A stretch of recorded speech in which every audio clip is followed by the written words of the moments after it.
Hello dear students, I am Bhavesh sir and I welcome you all on my YouTube channel Bhavesh sir Physics. In this lecture we will study the applications of dimensional analysis. So सबसे पहली बात ये होती है कि dimensional analysis होता क्या है, ठीक है।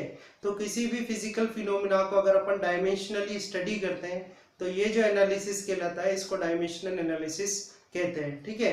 अब डायमेंशनल एनालिसिस में जो सबसे इंपॉर्टेंट है वो है डायमेंशनल इक्वेशन, किसी भी फिजिकल क्वांटिटी की dimensional equation.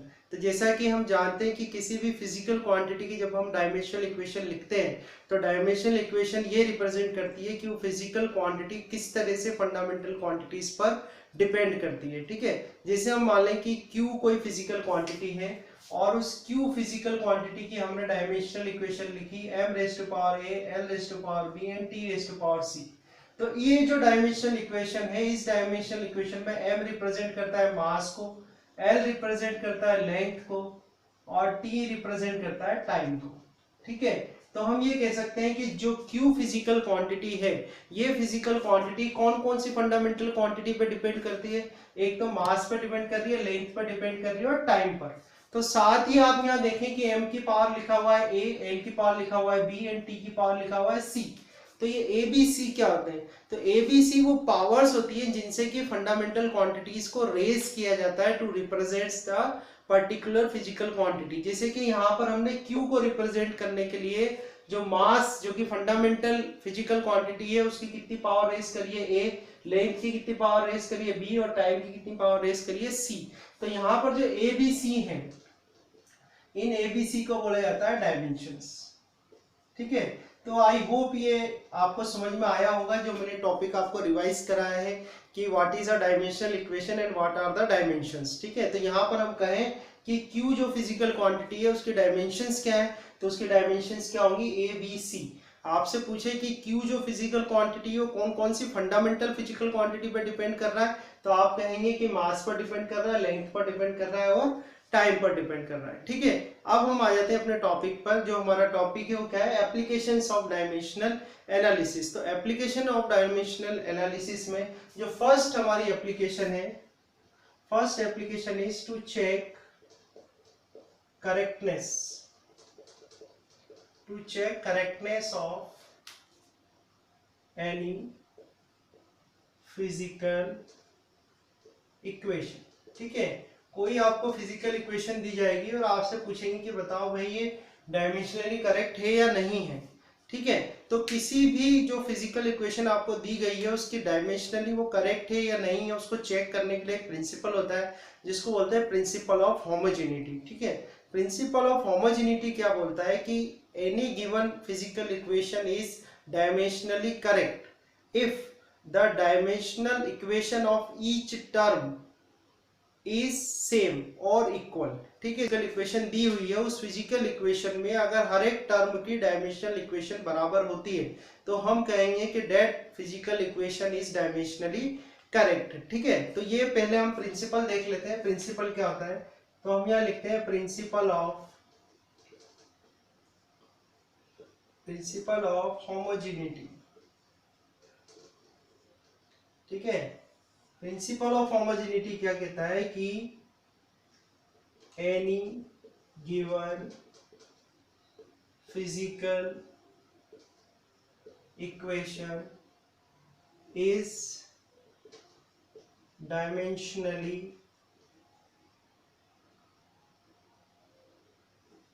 Correct if dimensional equation of each term is equal, ठीक है। अगर जो भी आपको फिजिकल इक्वेशन दी है उस फिजिकल इक्वेशन की हर एक टर्म की डायमेंशनल इक्वेशन अगर सेम होती है तो हम कहेंगे कि वो जो इक्वेशन है वो डायमेंशनली करेक्ट है, ठीक है। इसको हम एक एग्जांपल से समझते हैं। जैसे कि आपको कोई इक्वेशन दी हुई है, this equation is s is equal to ut plus half at square, ठीक है। s is equal to ut plus half at square आपको एक इक्वेशन दी है। अब आपसे को ये चेक करना है कि ये इक्वेशन डायमेंशनली करेक्ट है या नहीं है। तो हम सबसे पहले लेते हैं LHS साइड। तो LHS साइड में जो s होता है होती है डिस्टेंस। तो यहाँ पर डिस्टेंस की अगर डायमेंशनल इक्वेशन लिखा जाए तो आ जाएगी L1, ठीक है। फिर हम लेते हैं RHS साइड, तो RHS साइड में एक आ रहा है आपके पास UT, तो UT में आप देखें कि ये जो U है this is a initial velocity, ठीक है। इनिशियल वेलोसिटी है तो वेलोसिटी की डायमेंशनल इक्वेशन क्या होती है, L1 t⁻⁻1, ठीक है। और t क्या है, टाइम, तो टाइम की होती है t⁻1, तो UT की आपके पास क्या आ जाएगी L1 और t⁻0 कह सकते हैं आप, ठीक है। तो ये इक्वेशन आ गई, तो ये तो हमारे पास UT का हमने सॉल्व कर लिया। अब सॉल्व करते हैं हाफ AT स्क्वायर के लिए, तो हाफ AT स्क्वायर में आप देखें AT स्क्वायर, तो यहाँ पर A जो है वो क्या है, एक्सेलरेशन है। एक्सेलरेशन के लिए आता है metre upon second square, unit होती है एक्सेलरेशन की, ठीक है। तो इसके डायमेंशनल इक्वेशन हो जाएगी L1 t⁻², कोई दिक्कत नहीं है। आगे देखते हैं T, तो T यहाँ पर है टाइम, तो टाइम की होती है t⁻1, ठीक है।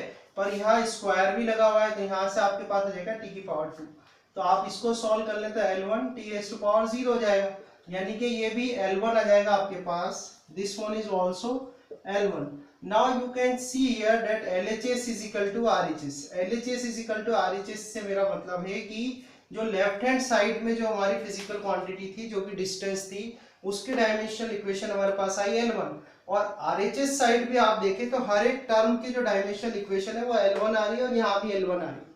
तो हम by the principle of homogeneity ये कह सकते हैं कि that this given equation is dimensionally correct. Okay, now let's see another example, जैसे एक और एग्जांपल देखते हैं हम, E is equal to mc²। ये आपको कोई इक्वेशन दे दी, physical equation E is equal to mc²। अब आपसे क्वेश्चन क्या है कि check this equation is dimensionally correct और नॉट। Now what you can do, it is a very simple procedure, just write LHS लिखें। E यहाँ पर क्या एनर्जी है, तो ये E एनर्जी का लिख दिया।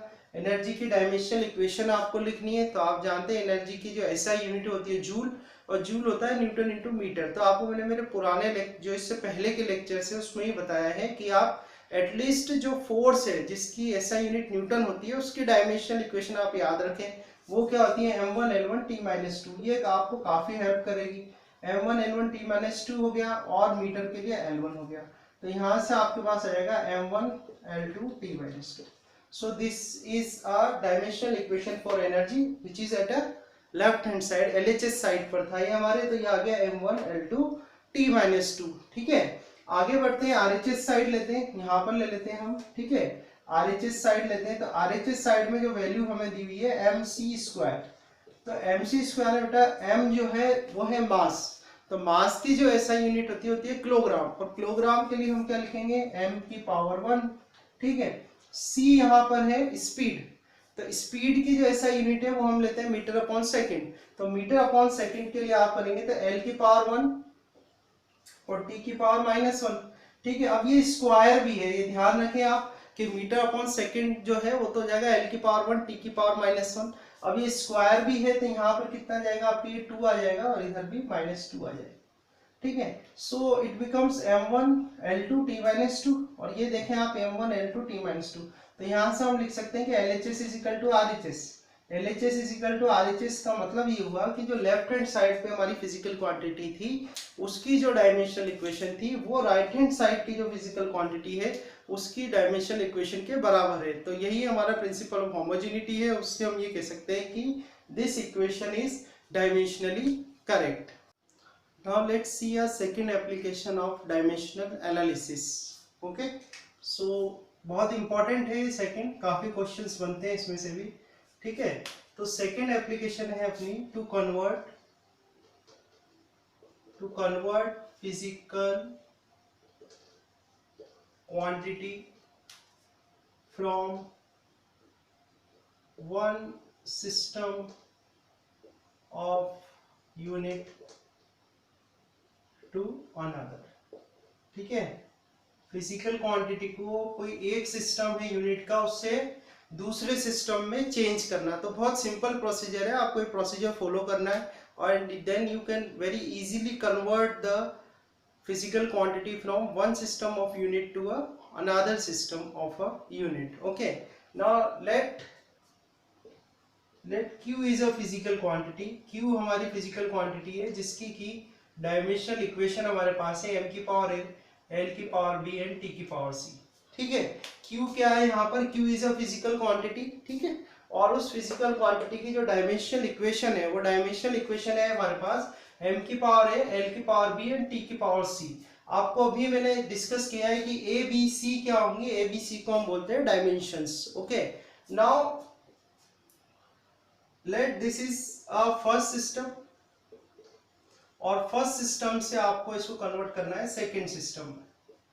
ठीक है, फर्स्ट सिस्टम में जो मेजरमेंट किया है हमने Q का, वो मेजरमेंट है N1U1, N1U1। ठीक है, जो फिजिकल क्वांटिटी थी अपनी Q, उसका जो पहला सिस्टम में जो मेजरमेंट हुआ है वो क्या हुआ है N1U1, और दूसरे सिस्टम में जो मेजरमेंट है वो कितना है N2U2। ठीक है, अब किसी भी फिजिकल क्वांटिटी को जब हम मेजर करते हैं, जैसे कि मान लो हमने शुगर परचेस करी, तो शुगर जो हमने परचेस करी वो परचेस करी है 5 किलोग्राम। अब 5 किलोग्राम जो मेजरमेंट हमने लिया, ये एसआई सिस्टम में मेजरमेंट लिया है। ठीक है, अब हम कहें कि ये जो मेजरमेंट था कोई दूसरा सिस्टम है, जैसे सीजीएस सिस्टम है, उसमें हमने लिख दिया इसको 5000 ग्राम। सो जो शुगर हमने परचेस करी है, उस शुगर का 5 किलोग्राम मेजरमेंट तो आपने करा है एसआई सिस्टम में, और यही इसी मेजरमेंट को अगर मैं सीजीएस में लिखना चाहूं तो सीजीएस में कितना आ जाएगा, वो 5000 gram. Now you can see here that this 5 kilogram is equal to 5000 ग्राम। जो 5 किलोग्राम है, जो 5 किलोग्राम क्वांटिटी है शुगर की, वो 5000 ग्राम क्वांटिटी ऑफ शुगर है उसके बराबर ही होगी। तो इस कहने का मतलब ये है कि अगर आप किसी फिजिकल क्वांटिटी का मेजरमेंट करते हो, तो मेजरमेंट जब आप करते हो और अगर कोई सिस्टम उसका चेंज कर देते हो, तो सिस्टम चेंज करने से वो जो मेजरमेंट है, उसकी मेजरमेंट जो है, क्वांटिटी जो है वो चेंज नहीं होती। तो यहाँ पर जैसे आप बात करें N1U1 और यहाँ हम लिखे इसको N2U2, तो N1 तो हो गया ये जो SI सिस्टम है, इसमें इसकी न्यूमेरिक वैल्यू, इस SI सिस्टम में इस मेजरमेंट की न्यूमेरिक वैल्यू हो गई N1, जो कि कितनी है 5, और U1 हो गई इसकी यूनिट। ठीक है, SI सिस्टम में जो मास की यूनिट है वो क्या हो गई, किलोग्राम हो गई।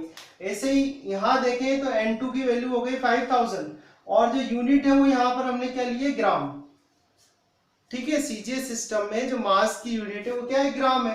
तो ये जो वैल्यू है N1U1, this N1U1 is equal to the N2U2। तो समझ में आ रहा होगा आपको इससे कि हम I can write here that N1U1 is equal to N2U2। ठीक है, so I can write this and I can write this is the equation 1.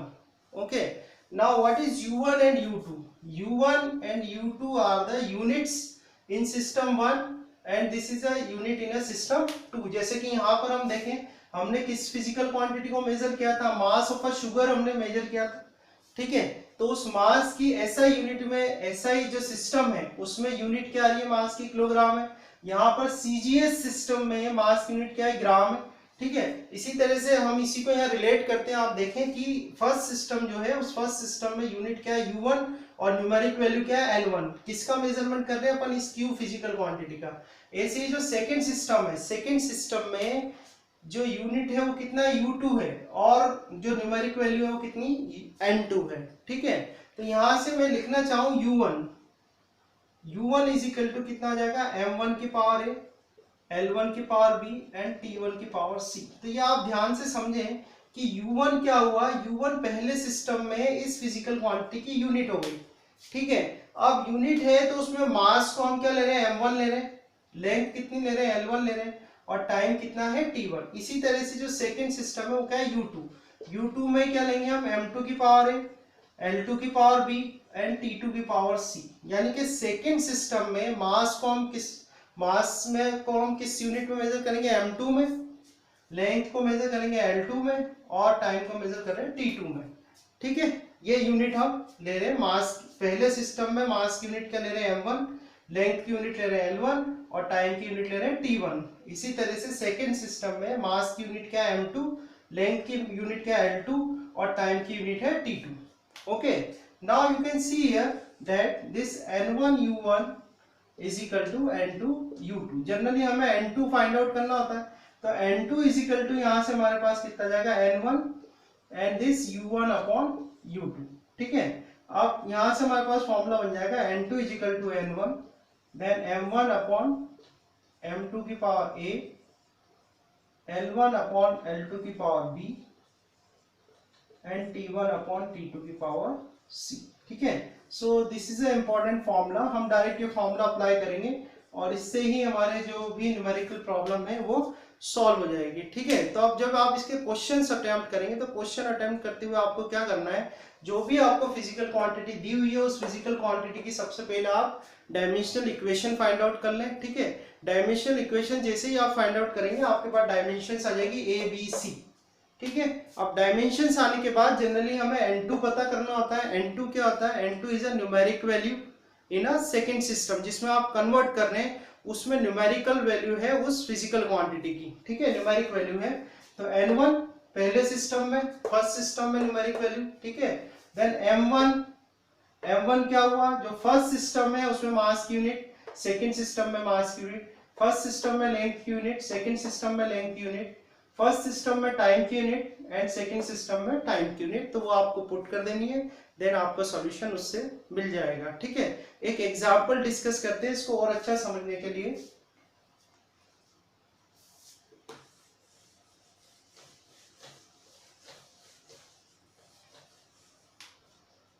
तो एक सिंपल सा एग्जांपल लेते हैं, बाद में जब हम प्रॉब्लम शीट सॉल्व करेंगे तो वहां पर काफी अच्छे अच्छे क्वेश्चन लेंगे, नीट लेवल के भी क्वेश्चन हम वहां पर सॉल्व करेंगे। अभी एक सिंपल सा क्वेश्चन लेते हैं ताकि आपको ये प्रोसीजर समझ में आ जाए। तो क्वेश्चन कुछ इस तरह से है कि कन्वर्ट 50 न्यूटन इनटू डाइन। ठीक है, आपको करना है 50 न्यूटन को डाइन में कन्वर्ट करना है। तो जैसा आप जानते हैं कि न्यूटन किसकी यूनिट है, फोर्स की है।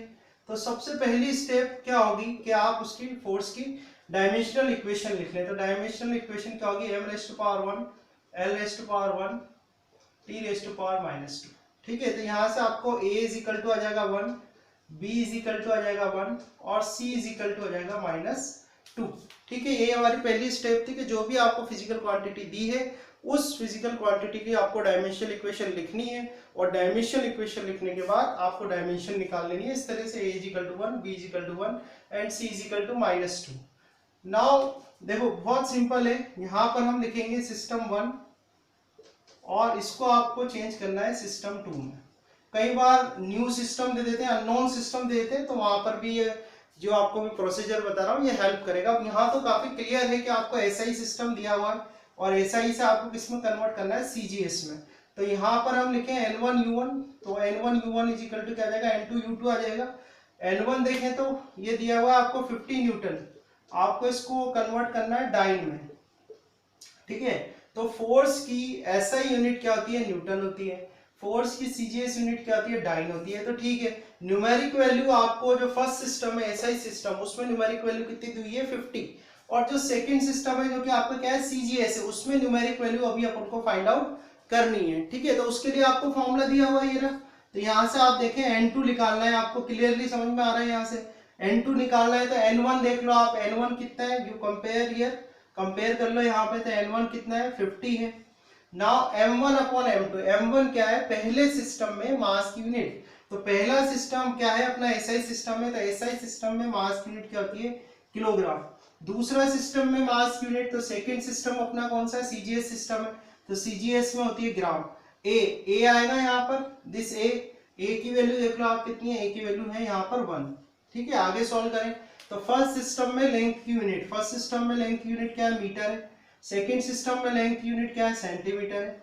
इसकी पावर भी कितनी है, 1। नाउ फर्स्ट सिस्टम में टाइम की unit second and second system में भी टाइम की यूनिट क्या है, सेकंड। ठीक है, इसकी पावर कितनी आ जाएगी यहाँ पर, -2। देखो सेकंड से सेकंड आप कैंसिल कर देना। ठीक है ना, अब ये 50 कर दो यहाँ पर। तो अब किलोग्राम मतलब 10⁻³ ग्राम होगा, डिवाइड बाय ये ग्राम आ जाएगा, पावर 1 आ जाएगी। 1 metre is equal to 100 centimetre होता है। तो ये लिख दो आप, ये सेंटीमीटर कर दो, इसकी पावर क्या कर दो, 1। सेंटीमीटर से सेंटीमीटर कैंसिल करो, ग्राम से ग्राम कैंसिल कर लो आप। ठीक है, अब यहाँ देखो 10⁻³ है, ये 10⁻² है, तो टोटल कितना जाएगा, 3 + 2 5। तो यहाँ आप देखेंगे, आई एम राइटिंग हियर, तो N2 कितना मिल जाएगा आपको, 50 × 10⁵।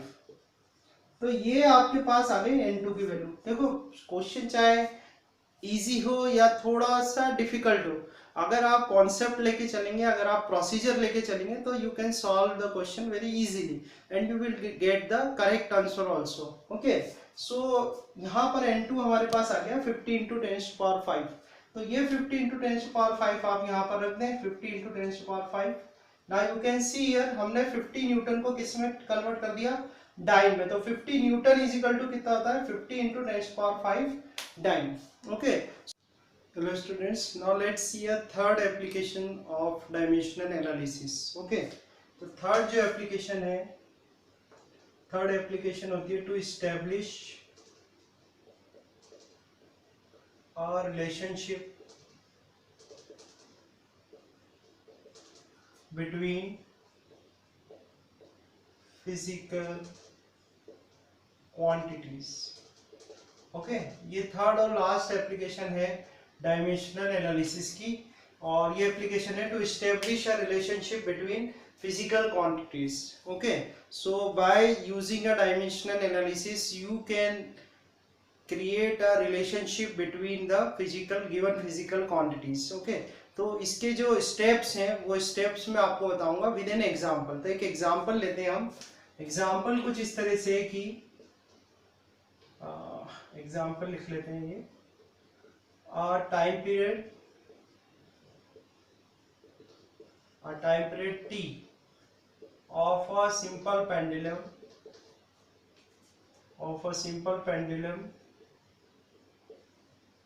depends on length of pendulum। Length of pendulum, length को हम ले लेते हैं L से, एंड ग्रेविटेशनल एक्सेलरेशन, ठीक है, ग्रेविटेशनल एक्सेलरेशन है G। तो हमें रिलेशनशिप एस्टेब्लिश करनी है इन फिजिकल क्वांटिटीज के बीच में। हमें दिया गया है कि जो टाइम पीरियड होता है सिंपल पेंडुलम का, this time period depends on length of pendulum and gravitational acceleration G। ठीक है, तो मैं आपको स्टेप्स बता रहा हूँ, बहुत सिंपल स्टेप्स है, आपको स्टेप्स फॉलो करना है, then you can easily determine the relationship between the given physical quantities. Okay, तो पहली स्टेप क्या करना है, स्टेप वन में आपको दिया हुआ है कि डेट टाइम पीरियड, सो लिख देंगे हम इस तरह से, लिखेंगे कि time period proportional to length and G। So this time period depends on the length of pendulum and the gravitational acceleration. Okay, and the dimension of this length is power A and this is B. Okay, so length raised to power A and gravitational raised to power B. तो ये हमने जो इनके dimension raise करी है, then this quantity is proportional to this time period। तो हम कह सकते हैं कि ये जो टाइम पीरियड है किस पर डिपेंड कर रहा है, L पर G पर, जिसमें L की पावर A एंड G की power B। Power means these are the dimensions. ठीक है, अब जैसे ही आप प्रोपोर्शनल को हटाएंगे तो कोई कांस्टेंट आ जाएगा, तो मान लेते हैं K यहाँ पर एक कांस्टेंट है, सो दिस इज L की पावर A एंड G की पावर B। इसको हम एक इक्वेशन कर देंगे। तो पहली स्टेप तो आपको ये करना है कि जो भी फिजिकल क्वांटिटी दे रखी है और जो जिस पर डिपेंड कर रहा है, तो उसको इस तरह से प्रोपोर्शनल की टर्म में लिख देना है। ठीक है, आगे देखते हैं हम स्टेप टू में क्या करना है, जो भी फिजिकल क्वांटिटीज आपके पास हैं उन सब फिजिकल क्वांटिटीज की आपको डायमेंशनल इक्वेशन लिखनी है। ठीक है, जैसे जो टाइम पीरियड है, टाइम पीरियड की यूनिट होती है सेकंड, तो सेकंड के लिए हम लिखेंगे t की पावर 1। ठीक है, आगे बढ़ते हैं, लेंथ है। ठीक है, तो लेंथ की जो ऐसा यूनिट होती है मीटर, और मीटर के लिए हम क्या लिखेंगे L, so L raise to power 1। फिर है ग्रेविटेशनल एक्सेलरेशन, तो ग्रेविटेशनल एक्सेलरेशन है, तो एक्सेलरेशन की यूनिट होती है मीटर अपॉन सेकंड स्क्वायर, तो मीटर अपॉन सेकंड स्क्वायर है, तो हम इसके लिए क्या आ जाएगा L की power 1 and t raise to power -2। ठीक है, तो सेकंड स्टेप में आपको ये करना है, जो भी फिजिकल क्वांटिटीज आपको दी हुई हैं उन फिजिकल क्वांटिटीज की आपको डायमेंशनल इक्वेशन लिखनी है। अब थर्ड स्टेप हम लेते हैं, जो कि है स्टेप 3। स्टेप 3 में हम क्या करेंगे, जो भी आपने डायमेंशंस फाइंड आउट करेंगे या डायमेंशनल इक्वेशंस निकाली है, उन्हें हम किस में रख देंगे, इक्वेशन नंबर 1 में। तो इक्वेशन 1 में हम रख देते हैं इनको, डायमेंशनल इक्वेशन को। तो टाइम के लिए तो आ जाएगा t रेज़ टू पावर 1 हो जाएगा यहाँ पर। ठीक है, k जो है, k is a constant, so there is no dimensional equation for k। Then we write for length, length के लिए लिखोगे आप L की पावर 1 एंड जो डायमेंशन आपने यहाँ पर अज्यूम करी थी वो कितनी थी a। Then for gravitational acceleration l की पावर 1 t की power -2 and this is b। तो यहाँ से आपके पास m की पावर तो 0 आ जाएगा, मास यहाँ पर है ही नहीं, ठीक है। लेंथ की power this quantity is a और यहाँ से b आ जाएगा तो a प्लस b हो जाएगा एंड t की पावर -2b, ओके, और ये हो जाएगा t की पावर 1, ठीक है। अब इसके बाद क्या करना है, आपको कंपेयर करना है। If the basis are same then you can compare the powers. तो जैसे यहाँ पर मास की पावर 0 है और यहाँ पर भी मास नहीं है, ठीक है। यहाँ लेंथ की पावर है a प्लस बी और this side on this LHS side it is 0। Now for time t raise to power -2b और यहाँ पर t की पावर कितनी है 1, तो ये 1 आ जाएगा। तो यहाँ से तो b की वैल्यू आ जाएगी, b इज इक्वल टू -1/2। इसे आप फाइंड आउट कर लोगे, b is equal to -1/2। b की वैल्यू आप यहाँ रख दें तो a -1/2 is equal to 0, so a is equal to 1/2। तो इस तरह से आपके पास a की वैल्यू भी आ जाएगी और b की वैल्यू भी, a is equal to 1/2 and b is equal to -1/2, okay. Now in a last step, step 4 में क्या करना है आपको, ये वैल्यूज इक्वेशन 1 में आप पुट कर दो a और b की। a और b की वैल्यू पुट करो तो t is equal to k l की पावर a यानी 1/2 and g raise to power -1/2। इसको थोड़ा सा आप अरेंज करेंगे तो आ जाएगा k then √l/g। So you can get the relationship between these physical quantities. The relationship आपके पास आई t is equal to k √l/g। यहाँ पर से आप कह सकते हैं कि एक कमी है डायमेंशनल एनालिसिस में, वो आपको दिख जाएगी। वो ये है कि इस कांस्टेंट की वैल्यू आप फाइंड आउट नहीं कर सकते बाय द डायमेंशनल एनालिसिस। तो इस तरह से आप कह सकते हैं कि एक ये डिसएडवांटेज है डायमेंशनल एनालिसिस का, जिसमें कि आप इस कांस्टेंट की वैल्यू फाइंड आउट नहीं कर सकते। So these are the 3 applications of dimensional analysis.